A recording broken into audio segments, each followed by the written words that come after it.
Muito bem, pessoal. Começamos agora, então, a segunda aula prática da parte de cerâmica da disciplina Engenharia e Ciência dos Materiais 2. Na primeira aula prática, nós tínhamos falado sobre os métodos de conformação e a importância do processamento nesses métodos. Então, nós preparamos uma suspensão de alumina e vimos que era muito importante utilizar os dispersantes para evitar a formação de aglomerados.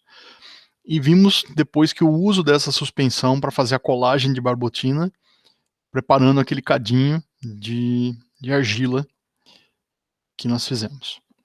O que nós vamos fazer na aula prática de hoje é medir algumas propriedades dos materiais cerâmicos, em especial porosidade, densidade e resistência à flexão. Tá? Essas são chamadas propriedades físicas dos produtos cerâmicos. Naquela primeira aula prática, nós tínhamos feito aqueles cadinhos pelo processo de colagem de barbotina. Nessa próxima aula, nós vamos utilizar materiais que foram feitos por um outro método chamado prensagem uniaxial. Bom, você provavelmente imagina que a gente vai apertar alguma coisa, né? Então, o molde para fazer essas peças é isso daqui, ó. Essa aqui é o começo de tudo, é a base. E essa aqui é a chamada camisa do molde. Então a primeira coisa que eu vou fazer é colocar essa camisa em cima da base. Você pode ver que essa base aqui ela é bem curtinha, então ela serve simplesmente para fechar a parte de baixo do molde. Tá? Coloco na parte de cima. Na cavidade que eu tenho ali eu vou preencher com pó. Nós já vamos falar sobre a matéria-prima daqui a pouco. Fica desse jeito aqui. E logo em seguida eu coloco a outra parte, que é o atuador, em cima dessa cavidade. Levo isso para uma prensa, é uma prensa hidráulica manual, né? Colocamos uma pressão que é da ordem de 15 toneladas, colocamos uma força que é da ordem de 15 toneladas aqui, isso vai gerar uma pressão em cima do molde, que vai compactar as partículas cerâmicas. Tá? Esse tipo de molde, ele se chama de flutuante, ele tem um pistão flutuante, porque os pistões entram dos dois lados da camisa, e eles podem se mexer dentro da camisa para acomodar melhor o pó. Isso é importante para evitar que ele fique preso por conta do atrito. Tá? Aí fui lá e apertei as partículas dentro dessa cavidade, tiro a pressão, tiro a parte de cima, ela sai facinho, e aí eu descubro que a minha peça está presa dentro do molde, eu não consigo tirá-la. O que a gente faz? Vira o molde ao contrário, coloco o atuador na parte de baixo e aperto de novo. E o que ele vai fazer é empurrar a minha amostra para fora e ela sai nesse formato aqui. Tá? Nós já falamos sobre isso. Nesse momento, eu tenho o material a verde. Significa que ele ainda não foi exposto à temperatura. Essa barrinha aqui é tão frágil quanto aquele cadinho que nós fizemos logo que ele sai do molde de colagem. Né? Se você apertar ela com a mão, ela desmancha e volta a ser pó. A única coisa que mantém essas partículas nesse formato é o empacotamento. Então, ela não tem quase nenhuma resistência mecânica. O que temos que fazer agora?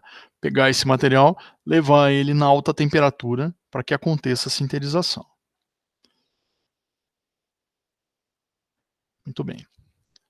Que material é esse? Esse material é um sistema chamado de triaxial cerâmico, porque ele é composto por 3 matérias-primas principais que, combinadas, vão ser uma fonte de alumina, sílica e os fundentes. Já vamos chegar lá. A primeira matéria-prima é o caulin, ou também chamada de argila caulinítica. É uma argila que tem uma composição química desse tipo aqui, ela é variável, ela pode ter teores diferentes de sílica e água na sua estrutura, mas ela é basicamente feita de alumina e sílica. Isso vai ser muito importante porque vai direcionar para a formação de mulita. Vocês devem se lembrar Uma das primeiras aulas, quando a gente falou da mulita, porque ela cresce na forma de uma agulha, um cristal acicular, e isso aumenta a energia de fratura do material. A segunda matéria-prima chama-se feldspato. É um tipo de mineral, tem uma composição que varia um pouco, mas ele tem na sua composição potássio, sódio e cálcio. Esses caras vão se unir com a sílica e o alumínio, a sílica e a alumina que tem aqui, e vão gerar líquidos de baixo ponto de fusão. Quanto baixo? 1100, 1200 graus Celsius, isso aqui já está líquido. Perto da mulita, que vai precisar de 1800 para se fundir, é um ponto de fusão bastante baixo. E a função desse feldspato aqui é fazer a sinterização via fase líquida, que nós tínhamos visto no finalzinho da aula de sinterização. Tá? Esses dois caras são os dois componentes principais, e eu vou ter que corrigir um pouco de quartzo para acertar o teor de sílica nesse sistema, mas também porque o quartzo é basicamente areia. Enquanto que isso aqui é uma argila, ela não é exatamente rara, mas precisa, para ela ter características interessantes, ser muito branca, para não introduzir ferro no sistema, ela é menos abundante do que a areia, por exemplo. Tá? Então, o quartzo entra nesse sistema para baixar os custos, como uma carga de enchimento, mas parte dele também participa da reação. Muito bem. Essas três matérias-primas chegam para a gente aqui na forma de pó. Um pó bem fino, todos eles abaixo de 10 microns, mais ou menos. E o que nós fazemos é misturar esses pós, né? Eles vão para um moinho de bolas, com água e dispersantes também, para individualizar completamente as partículas. Isso tudo é misturado, seco, e esse pó volta para esses moldes. Então, quando eu prenso essa barrinha aqui, ela vai ter caulim, feldspato e quartzo misturados aí dentro. Aí o que nós fazemos? Levamos para as temperaturas de sinterização, e aí vai acontecer a reação de formação de mulita, formação de fase líquida e sinterização em fase líquida, dando origem à estrutura cerâmica que a gente quer. Tá? Aqui tem uns experimentos que nós fizemos, onde o material foi queimado desde 1050 graus Celsius até 300 graus Celsius. Você pode ver que é exatamente a mesma composição, mas o aspecto das barrinhas mudou completamente. E uma coisa que aconteceu é que elas foram encolhendo à medida que eu vou aumentando a temperatura. Esse é um dos aspectos que a gente vai ver. Tá? O que pode ter mudado de um caso para o outro aqui. Nós vamos trabalhar só com essas três temperaturas na nossa aula prática. Tá? Até 1150. Daqui para cá, a temperatura já ficou alta demais. Nós fizemos por questões de investigação mesmo, mas poderia ter parado por aqui. E nós vamos trabalhar, então, na caracterização física dessas estruturas que foram prensadas e sinterizadas. Então, se você estivesse no laboratório, você receberia essas barrinhas, cada grupo receberia um tipo de barrinha, e nós começaríamos a fazer os testes. Tá? Só para que você tenha uma ideia, as barrinhas são desse tipo aqui. E uma das coisas que você faria logo de cara é ver esse efeito da sinterização. Então, observe só. Essa amostra aqui, ó, ela foi sinterizada a 1050 graus Celsius por 3 horas. Reparem nisso aqui, ó. O som que ela faz. É um som meio xoxo. Não é um som que passa muita resistência mecânica. Agora olha essa. Essa foi sinterizada a 1100, é a próxima barrinha.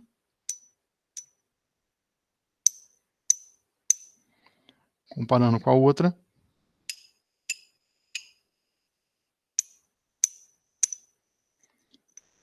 Parece empírico, mas o som que o material faz está diretamente relacionado com o módulo elástico, que tem a ver com a resistência mecânica. Então, o fato de você ouvir um som mais agudo significa que o material está mais resistente. Tá? Então, agora vamos comparar o 1100 com 1150. Olha, já muito mais agudo, tá? A partir dessa amostra para cima, o som fica tão agudo que para você perceber as diferenças, você precisa de um equipamento para conseguir medir, afinal o seu ouvido não é tão bom assim. Muito bem. Cada grupo então vai receber um tipo dessas barrinhas. E uma das coisas que nós vamos avaliar é o que acontece com a porosidade desse material. Essa imagem aqui eu tirei da aula de sinterização, onde dava para a gente ver que à medida que eu aumento a temperatura de sinterização, a microestrutura muda. Então a quantidade de poros diminui, e dependendo do tempo que eu deixo, pode também ter crescimento de grão. Como é que nós conseguimos medir a redução de porosidade que acontece à medida que você aumenta a temperatura de sinterização? Ou seja, como é que eu avalio a densificação desse material? E é aqui que entra o nosso amigo Arquimedes. O seu amigo Arquimedes inventou uma coisa chamada princípio de Arquimedes. Na área de cerâmica é muito comum se falar em método de Arquimedes. Não está totalmente certo, porque o senhor Arquimedes nunca testou o seu princípio num material cerâmico. Mas é tão comum você falar em método de Arquimedes em cerâmica que isso acabou pegando, tá? Então, qual é o princípio de Arquimedes? Se você pegar um corpo qualquer e colocar ele na água ou em outro fluido, parte dele afunda, parte dele fica para fora. A parte que está para dentro sofre uma força para cima que é proporcional ao peso do fluido que ele deslocou. Essa força é chamada de empuxo. Tá? Então, toda vez que você joga um pedaço de material dentro de um fluido, você vai ter força-peso mandando para baixo, empuxo tentando mandar para cima. Algumas vezes esse empuxo ganha e o material flutua. Grande parte dele fica para fora, um pedacinho fica para dentro, equilibrando. Noutras vezes o peso é maior e isso afunda. Tá? O que mais? Esse corpo que você colocou lá dentro, se você submergi-lo totalmente, todo o volume externo dele que entrar dentro do líquido vai fazer com que o nível do fluido suba do outro lado, afinal, não pode desaparecer o fluido. Então, esse princípio de que ele desloca fluido vai ser muito útil para nós, porque nós vamos conseguir ver o quanto de material se mexeu quando você colocou a peça cerâmica dentro do fluido. Nós vamos descobrir que alguns desses poros o fluido penetrou, e se o fluido penetrou dentro da parte sólida, ele não deslocou o nível lá em cima, e em alguns poros ele não conseguiu penetrar. Se ele não conseguiu penetrar, esse poro vai ficar fechado e vai contribuir com um empuxo. Tá? Então nós vamos aplicar o princípio de Arquimedes para saber qual é o volume do sólido, quanto desse volume do sólido tem de poros que estão acessíveis e quanto estão de poros que não estão acessíveis. Muito bem. A questão é como fazer isso. A primeira coisa que você vai precisar é de uma balança. E o método do Sr. Arquimedes, ou a técnica que usa o método de Arquimedes para medir porosidade, ela vai medir 3 grandezas, e a partir dessas 3 grandezas é que nós vamos fazer várias contas. Tá? A primeira delas chama-se massa seca. Você vai pegar a sua amostra, vai deixar ela numa estufa, numa temperatura alta o suficiente, que é para garantir que não tem umidade nenhuma. Então, só serve para amostras que já foram sinterizadas. Né? Deixo ela 24 horas para eliminar toda a umidade que eu tinha. Pego a sua amostra, coloco em cima da balança analítica. Quanto mais casas você tiver aqui, melhor, que vai aumentar a precisão da sua medida. E pesa. Esse valor aqui é chamado de massa seca, porque eu usei uma amostra seca para medi-la. Isso é muito fácil, eu acho que você consegue fazer. Tá? Essa é a primeira medida que nós fazemos. Você vai lá e anota a massa seca. Aí em seguida, você pega essa mesma amostra, coloca ela num fluido, geralmente é água, mas pode ser alguma outra coisa com baixa viscosidade, pode ser querosene, pode ser álcool. Submerge ela completamente, deixa ela lá por 24 horas. De preferência, na primeira meia hora, você use água fervendo, que é para garantir que a amostra se dilate e permita a penetração do fluido em todos os poros. Então ela vai passar 24 horas dentro do fluido de imersão. Ao passar 24 horas lá dentro, o fluido vai entrar em todos os poros que são acessíveis. Isso vai definir o que é poro aberto e o que é poro fechado. Tá? Depois dessas 24 horas, você vai lá, pega a sua amostra enquanto ela ainda está molhada, não deixa ela secar, e vai colocar nesse aparato que está aí na letra B da figura. O que esse aparato tem de especial? É a mesma balança, tá? Só que tem esse suporte aqui, ó. Se você olhar, ele está conectado na amostra que vai dentro de uma cestinha, tipo essa daqui, assim. E essa cestinha vai dentro de um baldinho cheio do fluido que eu usei para saturar. Agora, eu não posso colocar esse frasco que está com o fluido em cima do prato da balança, senão eu vou pesar todo mundo junto. E aí eu estou pesando a água que está lá dentro. Não serve. Por isso, se você olhar aí na imagem, tem aqui ó, um suporte que não toca o prato da balança. Então, esse becker com água está desconectado da balança. Ele não interfere na pesagem. Só que, quando eu colocar isso dentro da água, né, eu preciso zerar o sistema, assim, zero ele, coloco isso e o nível da água está aqui. Então eu estou pesando o material dentro da água. Quando você faz isso, esses poros que estão cheios de fluido não contribuem nem com o empuxo, nem com o peso. Então eu estou começando a separar as coisas. A massa seca, eu pesei a parte sólida. Na massa imersa, que é esse nome que ela recebe, eu estou descontando os poros que ficaram abertos e eu saturei de fluido. Tá? Massa imersa. Muito bem. Aí na sequência você pega uma pinça para tirar ele lá de dentro. Enquanto a sua amostra ainda está úmida, ela tem que estar coberta de água, você vai pegar um paninho, úmido ainda também, e vai tirar o excesso de água.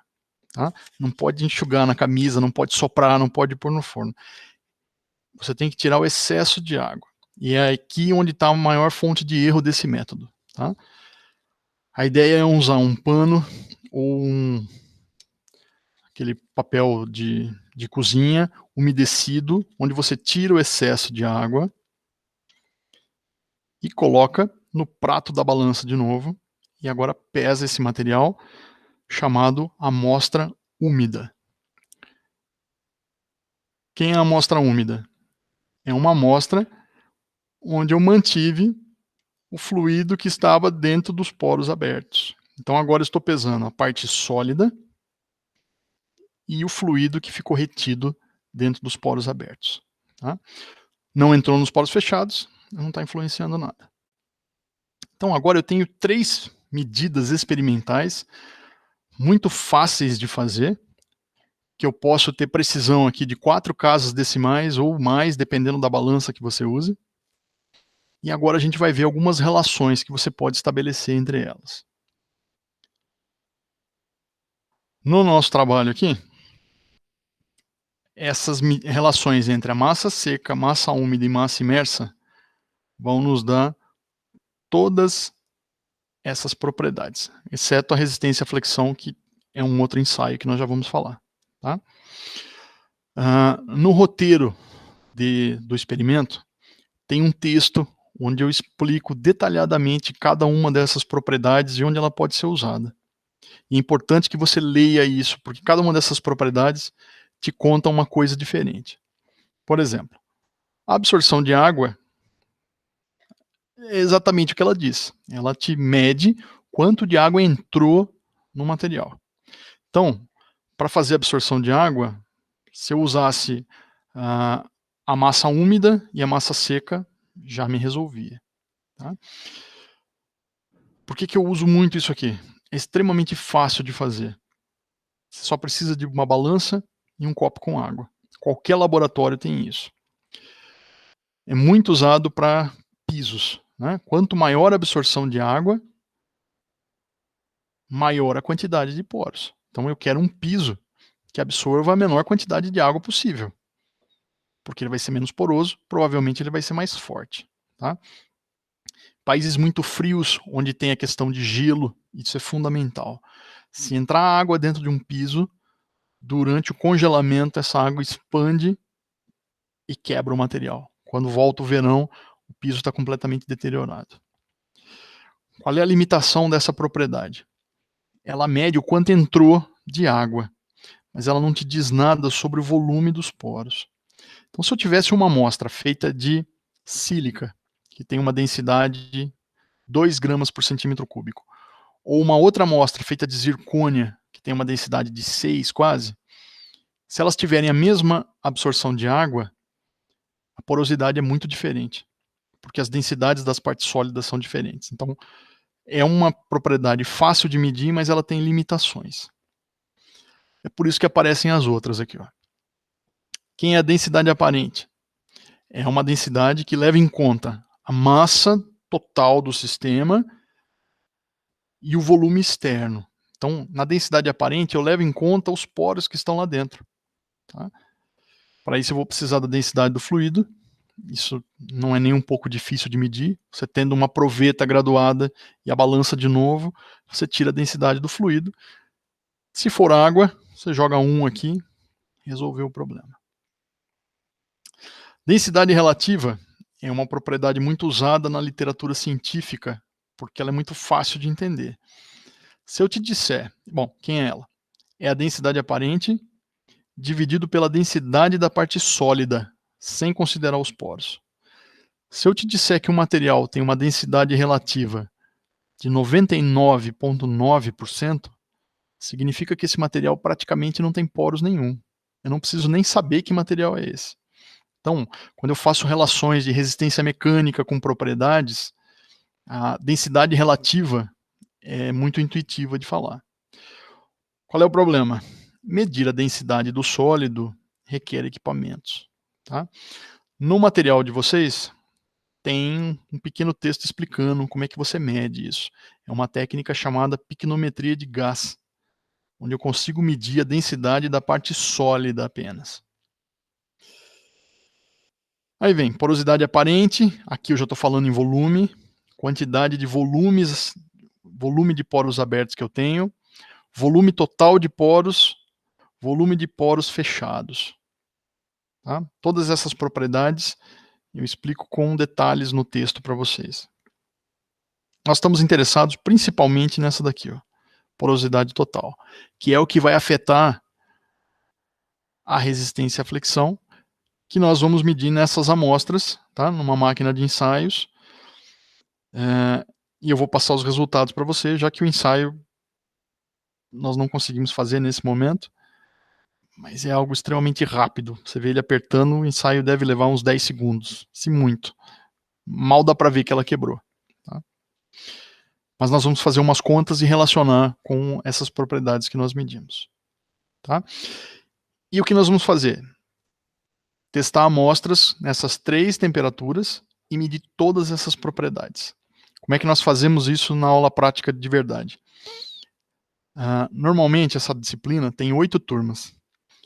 E 8 turmas, cada turma tem 6 grupos. Então, nós temos pelo menos 48, mas normalmente são 50 grupos, contando todos os professores que oferecem essa disciplina.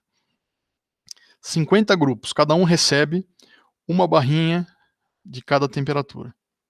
e faz os ensaios para cada uma dessas 3. Então, para cada composição dessa, nós temos 50 pontos medidos dentro desses 50 grupos. Ou seja, se algum desses grupos fizer uma medida errada, vai afetar a propriedade final. Por isso que é muito importante que vocês se esmerem nas medidas para não atrapalhar a análise dos seus colegas, certo? Uma outra coisa que nós vamos avaliar é a chamada variação dimensional permanente de sinterização. É um nome enorme que normalmente é reduzido para retração de queima. Eu quero saber o quanto o material encolheu depois que eu sinterizei. A primeira coisa importante nessa propriedade é que eu não estou falando de dilatação, tá? Ou contração. Isso acontece, é algo reversível, quando eu esquento ou esfrio o material, não é isso. Eu vou medir a amostra, a verde, na temperatura ambiente, ponho para sinterizar. Depois da sinterização, eu tiro do forno, espero ela esfriar, meço de novo. E aí eu vejo o quanto ela encolheu depois da sinterização. Aqui o que dá para a gente ver, ó, essa linha amarela foi determinada com a abertura do paquímetro aqui. E eu estou mostrando em perspectiva para vocês qual era o comprimento a verde dessas amostras. E dá para ver que ela encolhe bastante. Essa última aqui dá quase 25% na maior dimensão, depois da sinterização. Tá?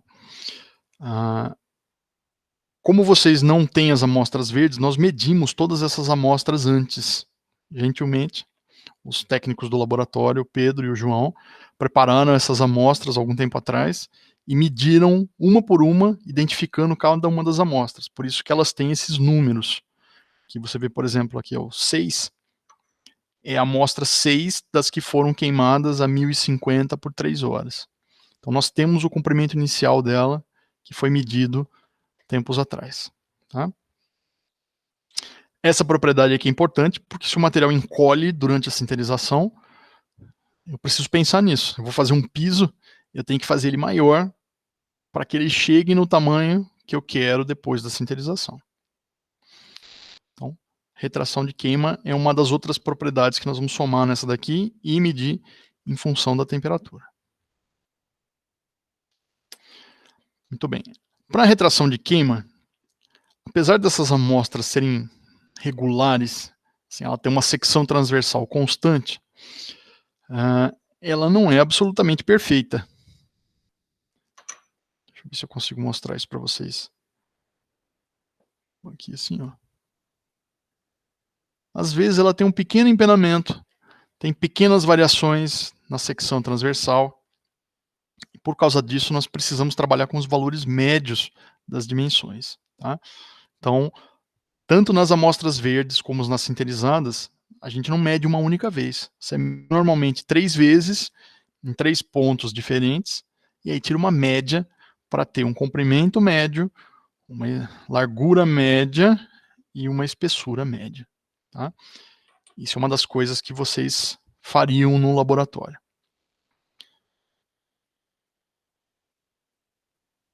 Bom, vocês vão ter uma grande quantidade de dados para serem analisados nesse experimento. Né? Como vocês não fizeram os dados, não fizeram as medidas por conta da nossa situação atual, eu vou passar alguns dados para vocês de turmas passadas e nós vamos fazer análise a partir disso. E o seu relatório vai ser com base na análise desses resultados. Tá? Uma das coisas que eu gostaria que vocês aprendessem nessa prática é lidar com uma quantidade significativa de dados. Então, vocês vão ter dados de 30 amostras. Tá? Para essas 30 amostras, tem coisa aí de umas 12 ou 13, deve chegar a umas 15 colunas do outro lado. Então é uma planilha já com certo volume de dados.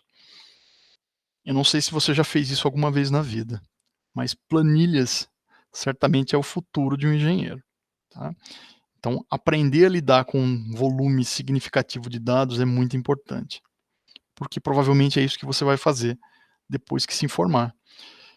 E se não for isso, em algum momento durante a sua graduação, por exemplo, numa iniciação científica ou no seu TCC, você vai ter que fazer isso. Então, um dos aprendizados dessa prática, além da parte cerâmica, é começar a aprender a lidar com planilhas com um volume grande de dados. Tá? Muito bem. Essas planilhas que você vai receber, elas vão ter colunas em diferentes cores. Então eu criei um código para ajudar a organizar vocês. O que tiver escrito em preto tem a ver com identificação.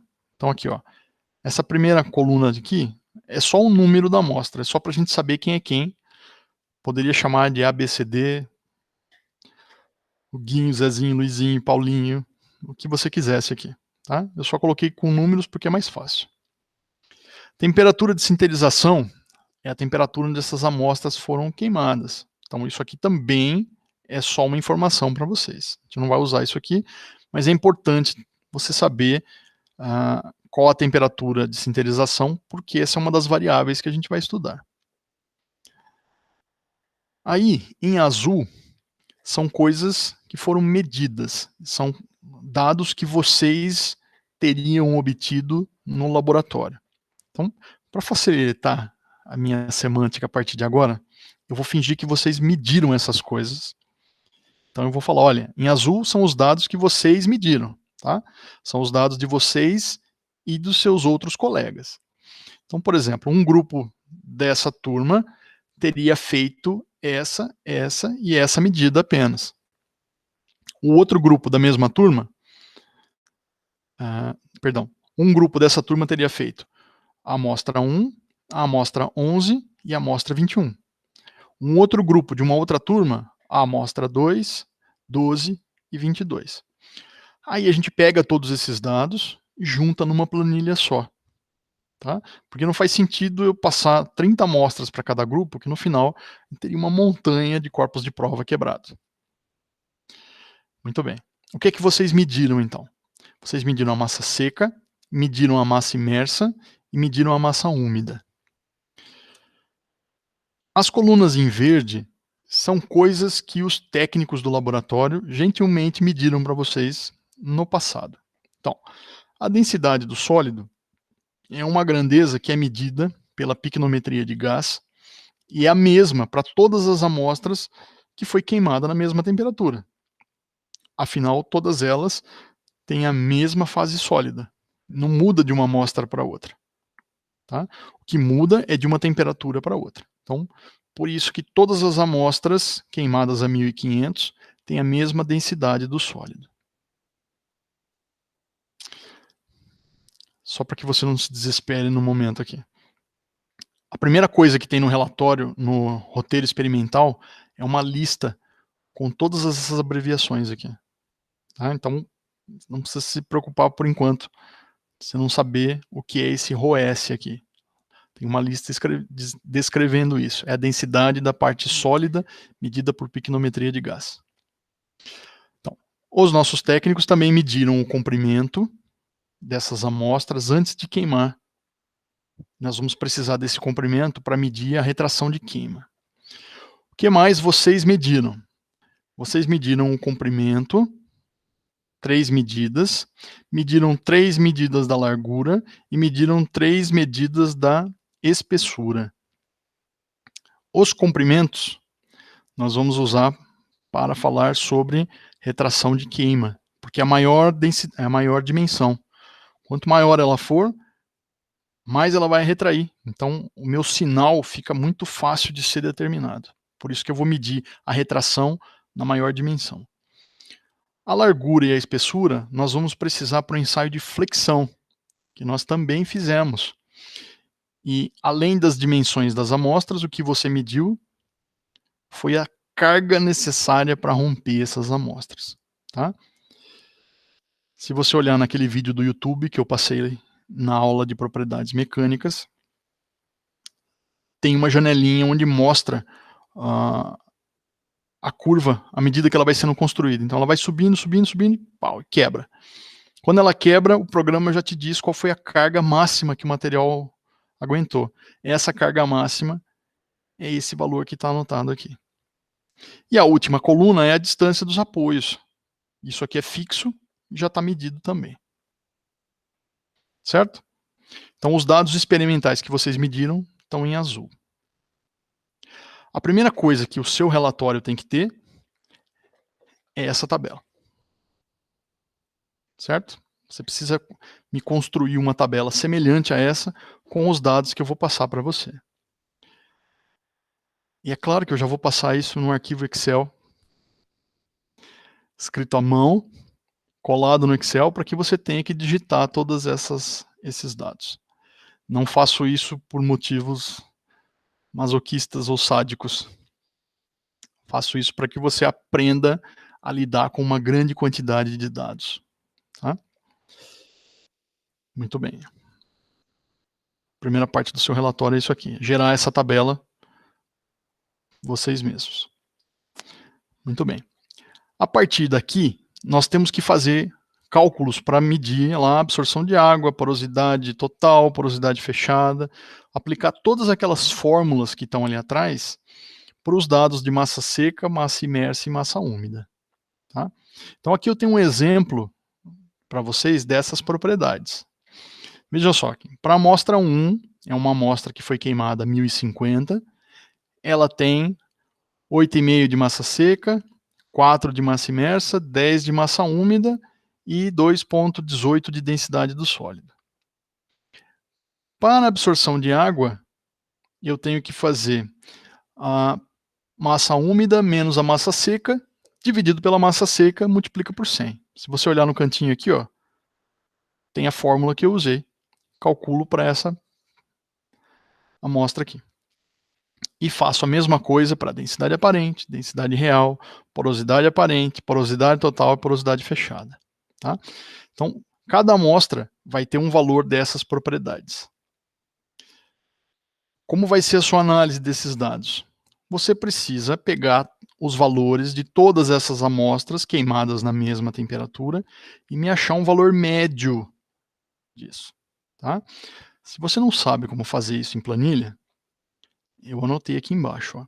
Tudo que tiver escrito entre colchetes é uma anotação que não faz parte do programa ali, é só para você saber. Tá? Então tem uma fórmula para você calcular a média de vários valores. E além da média, tem o desvio padrão, que é o desvio experimental que foi medido. Então, dentro daquelas amostras, absorção de água média, 18,6. Mais ou menos 0,09%. Então, se eu somar esse 0,9 para cima ou para baixo, eu estou dentro do desvio esperado na minha população. Certo? Esses dados aqui vão ter que entrar numa outra tabela, calculando para cada uma delas. Muito bem. Para a retração linear, é semelhante, mas tem uma diferença. A retração de queima aqui, eu vou fazer comprimento inicial menos comprimento final dividido pelo comprimento inicial. Qual o comprimento? Comprimento médio. Só que eu não vou tirar uma média de assim, ó, tá? Porque aí eu estou dizendo que todas as amostras são idênticas. Isso não é verdade. Eu vou tirar uma média de assim, ó. Daqui sai o comprimento a verde médio e daqui sai um comprimento sinterizado médio. A partir desses valores médios é que eu vou calcular a retração de queima de cada uma das amostras. Depois, eu faço a média desse ponto aqui e o desvio padrão. Certo? Muito bem. Como é que você vai me apresentar? Além da tabela, eu quero gráficos. Por quê? Gráficos é a forma de você explicar as coisas para as pessoas de forma mais visual. Olhar as coisas em tabela é muito difícil. Então, toda vez que você quiser dar más notícias, mostre uma tabela. Se você quiser ser bem objetivo, mostre gráficos. Então, eu quero que você construa gráficos dessas propriedades em função da temperatura de sinterização. Tá? O que eu não quero? Que você jogue todas as propriedades num gráfico esquisitinho como esse que eu fiz aqui. Tá? Mal dá para saber quem é quem. Olha como a escala dessa propriedade aqui está matando todas as outras. Eu não consigo ver diferença nenhuma. Então o que eu quero é que você escolha variáveis que têm relação entre si. Então as porosidades, por exemplo, devem ser agrupadas num gráfico só. Mas eu preciso escolher escalas onde eu consiga ver o que está acontecendo. Tá? O que mais? Não deixe o Excel escolher as cores por você. Eu não sei quem programou isso, mas a pessoa provavelmente é daltônica ou eu sou daltônico. Eu nunca colocaria essas cores num gráfico que eu vou apresentar para uma audiência. São cores muito sem graça, falta um pouquinho de vermelho, um azul um pouco diferente. Então, tentem editar um pouco isso. Façam um gráfico que seja agradável de ser visto. Não para mim. Porque eu quero que vocês aprendam a fazer isso e vai ser importante na carreira de vocês. Tá? Então, nesse caso aqui, eu vou ter as propriedades que nós medimos em função da temperatura de sinterização. Muito bem. Esse daqui é muito interessante. Ó. No Excel ou no Origin, nesses programas que fazem gráficos, tem uma ferramenta onde você escolhe duas variáveis que são complementares e plotam ela como uma única coluna para uma certa variável aqui. O que é que eu estou mostrando nessa curva aqui? Ó? Eu tenho porosidade aparente e porosidade fechada, tá? Para cada uma das temperaturas. O que acontece se eu somar a porosidade aparente com a porosidade fechada? Se eu pego os poros que são acessíveis e somo com os poros que não são acessíveis, eu tenho o volume total de poros. Então, olha como essa figura aqui é densa, como ela tem muita informação. Eu estou mostrando três coisas ao mesmo tempo. Porosidade total, que está escondida pelo nível aqui, mas eu leio aqui em cima. Porosidade fechada, esse pedacinho aqui, e a porosidade aparente. Tá? Então, esse tipo de gráfico aqui, ele condensa muita informação. Se um dia você escrever um artigo científico, é uma ótima ideia usar isso aqui, porque você economiza espaço. E aqui, o outro tipo de curva que eu quero que vocês plotem é colocar no eixo X a porosidade total. E no eixo Y, resistência à flexão, retração de queima e absorção de água. Por que essas três propriedades aqui? Porque elas têm relação direta com a porosidade. Então, quanto maior for a sua porosidade, menor vai ser a sua resistência à flexão. Quanto maior for a sua porosidade, menor foi a retração de sinterização. Tá? Então, a discussão que nós temos que fazer aqui é por que essas propriedades variam em função da porosidade do material. Certo? Muito bem. Vamos falar agora sobre como você vai fazer esses relatórios. Em grupos de até 5 pessoas. Tá? Tentem se dividir de modo a ter mais ou menos 5 pessoas. Não mais, não menos do que isso, porque senão ficam muitos grupos. Eu quero que você prepare essas tabelas e gráficos num programa, pode ser no Excel, pode ser no Origin, mas você vai me enviar isso num documento em PDF depois de ter colado no Word. Você recorta as tabelas do Excel, cola no Word, faz análise embaixo, depois isso tudo transforma em PDF. Onde você pode carregar isso direto no Google Class, como se fosse uma atividade dessa disciplina, é uma atividade dessa aula, ou pode mandar por e-mail. Eu sugiro que vocês façam os dois. Tá? Quando? Essa aula prática estaria acontecendo no dia 6 e no dia 7 de outubro. Então, vai estar acontecendo na semana que vem, é dia 28 e 29 de setembro. Você vai entregar isso até uma semana depois da prova.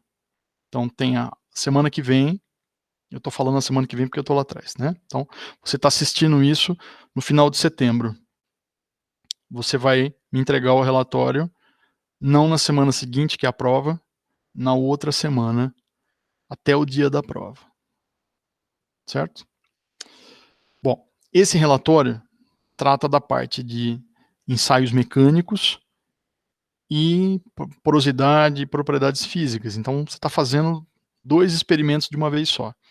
Por isso, esse relatório é muito mais importante que o outro, porque eu vou usá-lo 2 vezes para gerar a sua nota. Certo? Então, capriche, porque o peso dele na sua nota vale em dobro. Muito bem. A minha sugestão é que você não tenha começado a assistir essa aula antes de ler o roteiro. Eu devia ter começado com isso. Mas se você por um acaso chegou até o final aqui e tem algumas dúvidas, por favor, leia o roteiro antes de assistir novamente. Se sobrou alguma dúvida, vocês podem me mandar e-mail a qualquer momento. Ok? Muito obrigado e até a próxima.